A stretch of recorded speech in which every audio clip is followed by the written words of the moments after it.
De Meurthe-et-Moselle disent leur colère dans un courrier adressé au Premier ministre. On leur avait promis le remboursement de 50% par l'État des masques qu'ils avaient achetés, mais ceux qui ont pris des précautions plus tôt que les autres, au lieu de les récompenser, on les pénalise. À Gézoncourt et Pont-à-Mousson, Vincent Lameau et Christophe Annès.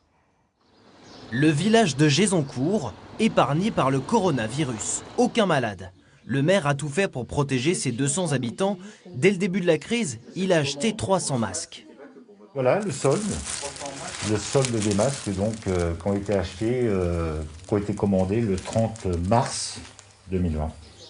Coût de cette première commande, 250 €. Problème, l'État rembourse la moitié des dépenses seulement si la commande est passée à partir du 13 avril, jour où le président s'est exprimé devant les Français.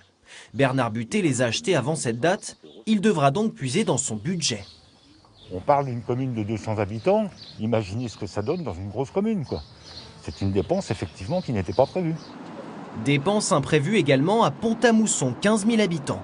Le maire distribue régulièrement des masques. Ceux-là seront en partie pris en charge par l'État. Mais au début de la crise, il en a acheté pour 1 000 €, cette fois-ci non remboursés.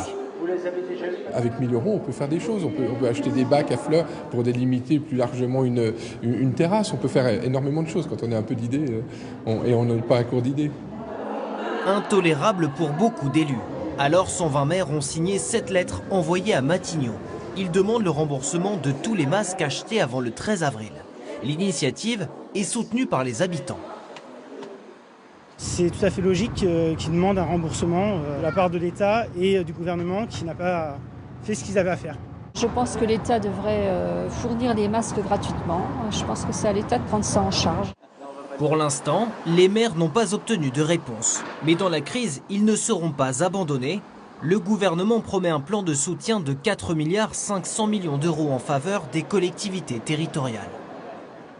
Voilà, c'est exactement ce que je vous disais. Ceux qui ont pris leurs précautions sont pénalisés. Toujours dans l'actualité de la santé, une visite d'Emmanuel Macron ce matin sur un site de production du laboratoire Sanofi à Marcy-l'Étoile dans le Rhône. L'enjeu, c'est le fameux futur vaccin que Sanofi, comme beaucoup d'autres, essaie de produire le plus vite possible.